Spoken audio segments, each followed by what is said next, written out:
ನಮ್ಮ ಚಾನೆಲ್ನ ಎಲ್ಲ ವೀಕ್ಷಕರಿಗೆ ನನ್ನ ನಮಸ್ಕಾರಗಳು. ನನ್ನ ಹೆಸರು ರಮೇಶ್.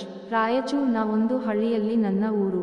ಇವತ್ತು ನನ್ನ ಜೀವನದಲ್ಲಿ ನಡೆದ ನಿಜ ಘಟನೆ ನಿಮ್ಮ ಮುಂದೆ ಹೇಳುತ್ತಿದ್ದೀನಿ. ಅದು ನನ್ನ ಮತ್ತು ನನ್ನ ಫ್ರೆಂಡ್ನ ಅಮ್ಮನ ಜೊತೆ ನಡೆದದ್ದು. ಅದೇ ಹಳ್ಳಿ, ಅದೇ ಮನೆ, ಅದೇ ಸ್ನೇಹಿತರು, ಅದೇ ಆಂಟಿಗಳು.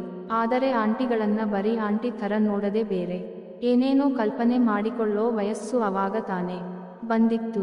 ನಾನು ಶಾಲೆ ಮುಗಿಸಿ ಕಾಲೇಜ್ ಸೇರಿದೆ. ಇದೇ ಸಮಯದಲ್ಲಿ ನನ್ನ ಸ್ನೇಹಿತನ ಅಪ್ಪ ತೀರಿ ಹೋದರು. ಆಗ ಅವನು ಮತ್ತೆ ಅವರ ಅಮ್ಮ ನಮ್ಮೂರಿಗೆ ವಾಪಸ್ ಬಂದರು. ನನ್ನ ಮತ್ತೆ ಆಂಟಿ ಪರಿಚಯ ಹೊಸದೇನಲ್ಲ. ಆಗಾಗ ನಾನು ಅವರ ಮನೆಗೆ ಹೋಗುತ್ತಾ ಬರುತ್ತಾ ಇದ್ದೆ. ಹಾಗಾಗಿ ಅವನು ನನಗೆ ಕ್ಲೋಸ್ ಫ್ರೆಂಡ್ ಆಗಿದ್ದ. ಆಂಟಿ ಕೂಡ ಚೆನ್ನಾಗಿ ಮಾತಾಡಿಸುತ್ತಿದ್ದರು. ಆಂಟಿಗೆ ಸುಮಾರು 41 ವಯಸ್ಸು ಇರಬಹುದು. ಸ್ವಲ್ಪ ದಪ್ಪ, ನೋಡೋಕೆ ತುಂಬಾ ಚೆನ್ನಾಗಿದ್ದರು. ಅವಳ ಹಣ್ಣುಗಳಂತೂ 2 ಕೈಯಲ್ಲಿ ಹಿಡಿಯುವ ಅಷ್ಟು ದಪ್ಪ ಇತ್ತು. ಇನ್ನು ಕುಂದೆ ಅಂತೂ ಹೇಳೋ ಹಾಗೆ ಇಲ್ಲ. ನೋಡುತ್ತಾ ಇದ್ದರೆ ಎಂಥವರಿಗೂ ಅದನ್ನ ಸೀರೆ ಮೇಲಿನಿಂದಲೇ ಉಜ್ಜಬೇಕು ಅನಿಸುತ್ತಿತ್ತು. ಹೀಗೆ ಸ್ವಲ್ಪ ದಿನ ಆಯಿತು. ಹಾಗೆ ಆಂಟಿ ಕೂಡ ಸ್ವಲ್ಪ ಕ್ಲೋಸ್ ಆದರು. ನಾನು ಕಾಲೇಜ್ ಮುಗಿಸಿಕೊಂಡು ಸಂಜೆ 3 ಗಂಟೆಗೆ ವಾಪಸ್ ಬರುತ್ತಿದ್ದೆ. ಆದರೆ ನನ್ನ ಸ್ನೇಹಿತನ ಅಪ್ಪ ತೀರಿಕೊಂಡಿದ್ದರಿಂದ ಅವನು ಓದೋದು ನಿಲ್ಲಿಸಿ ಕೆಲಸಕ್ಕೆ ಸೇರಿದ. ಆದರೂ ನಮ್ಮ ಸ್ನೇಹ ಹಾಗೆಯೇ ಇತ್ತು. ಹೇಗೂ ರಾಮು ಅಂದ್ರೆ ಆಂಟಿ ಮಗ ಕೆಲಸಕ್ಕೆ ಹೋಗುತ್ತಿದ್ದ. ಅವನು ಒಂದು ಮೊಬೈಲ್ ರಿಪೇರಿ ಮಾಡುವ ಅಂಗಡಿಯಲ್ಲಿ ಕೆಲಸ ಮಾಡುತ್ತಿದ್ದ. ನಾನು ಟೈಮ್ ಪಾಸ್ ಮಾಡೋದಕ್ಕೆ ಆಂಟಿ ಮನೆಗೆ ಹೋಗುತ್ತಿದ್ದೆ. ಇದು ನನಗೆ ಪ್ರತಿ ದಿನದ ದಿನಚರಿ ಆಗಿಬಿಟ್ಟಿತ್ತು. ಒಂದೊಂದು ಸಲ ಆಂಟಿ ನಿದ್ದೆ ಮಾಡಿರುತ್ತಿದ್ದರು.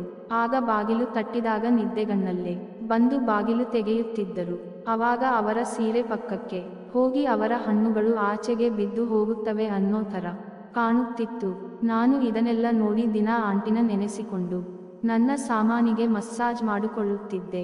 ರಾಮು ಕೆಲಸ ಮುಗಿಸಿ ವಾಪಸ್ ಬರೋದು ರಾತ್ರಿ 9 ಗಂಟೆ ಆಗುತ್ತಿತ್ತು.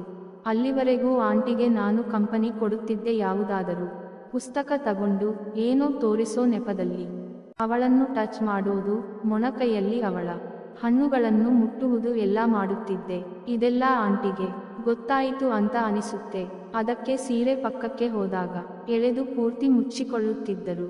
ಕೆಲವು ಸಲ ಅವರ ಹಳೆ ದಿನಗಳನ್ನು ನೆನೆಸಿಕೊಳ್ಳುತ್ತಾ ಅವರ ಗಂಡನ ಬಗ್ಗೆ ಹೇಳುತ್ತಾ, ಗಂಡ ಇಲ್ಲದೆ ಬದುಕುವುದು ಎಷ್ಟು ಕಷ್ಟ ಗೊತ್ತಾ, ನಮಗೂ ಏನೆಲ್ಲ ಆಸೆಗಳು ಇರುತ್ತವೆ, ಅದನ್ನೆಲ್ಲ ಯಾರು ತೀರಿಸ್ತಾರೆ ಅಂತ ಹೇಳಿ ಅತ್ತು ಬಿಡುತ್ತಿದ್ದರು.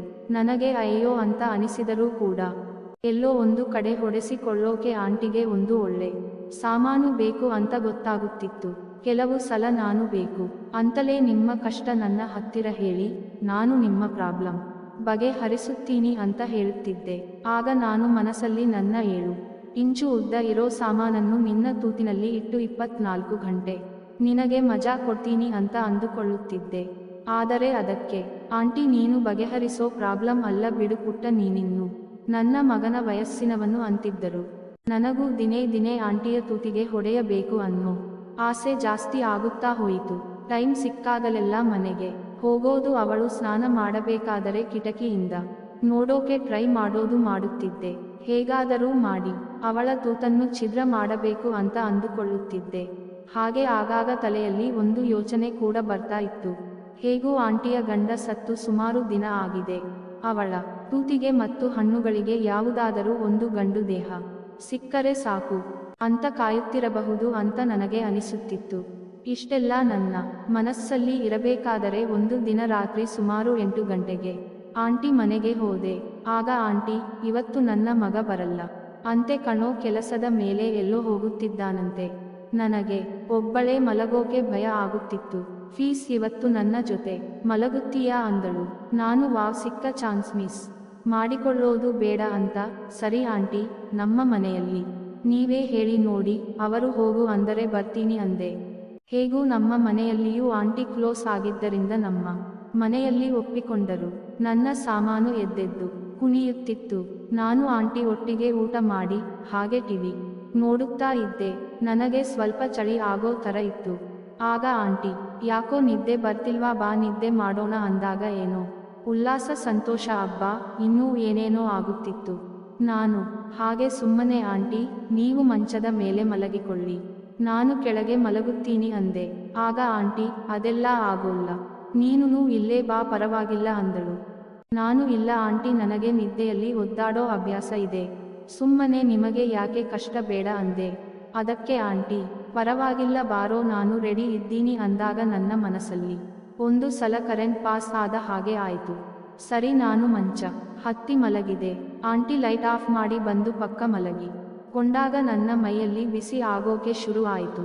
ಆ ಬಿಸಿಯಲ್ಲೂ ಏನೋ ಒಂದು ಥರ ಚಳಿ. ನನ್ನ ಉದ್ದನೆಯ ಸಾಮಾನು ಚಡ್ಡಿ ಹರಿದು ಬರೋ ಥರ ಎದ್ದು ನಿಂತಿತ್ತು. ಆಂಟಿ ಪಕ್ಕಕ್ಕೆ ತಿರುಗಿ ಕೈ ಕಾಲು ಅಲ್ಲಾಡಿಸಿದಾಗ ಬರುತ್ತಿದ್ದ ಬಳೆ ಮತ್ತೆ ಕಾಲು ಚೈನ್ ಸದ್ದು ಕೇಳಿ ನನ್ನ ಸಾಮಾನು ಹೊಡೆದುಕೊಳ್ಳೋಥ ಆಗುತ್ತಿತ್ತು. ಹೇಗೂ ಆಂಟಿಗೆ ಮೊದಲೇ ಹೇಳಿದ ಹಾಗೆ ನಿದ್ದೆಯಲ್ಲಿ ಮಾಡೋ ಥರ ಕಾಲು ತೆಗೆದು ಆಂಟಿ ಹಿಂದಿನಿಂದ ತೊಡೆಗಳ ಮೇಲೆ ಹಾಕಿದೆ. ಅಬ್ಬಬ್ಬಾ ತುಂಬಾ ಮೆದು ಆಗಿದ್ದಾವೆ ಅಂದರೆ ಯಾವುದೋ ಸೋಫಾ ಮೇಲೆ ಕಾಲು ಇಟ್ಟಂತೆ ಆಯಿತು. ಆ ಒಂದು ಟಚ್ಗೆ ನನ್ನ ಸಾಮಾನು ಗಟ್ಟಿಯಾಗಿ ಆಂಟಿಯ ಕುಂದೆಗೆ ತಾಗುತ್ತಿತ್ತು. ಆಂಟಿ ಕುಂದೆಯನ್ನು ಸ್ವಲ್ಪ ಮುಂದಕ್ಕೆ ಸರಿಸಿದಳು.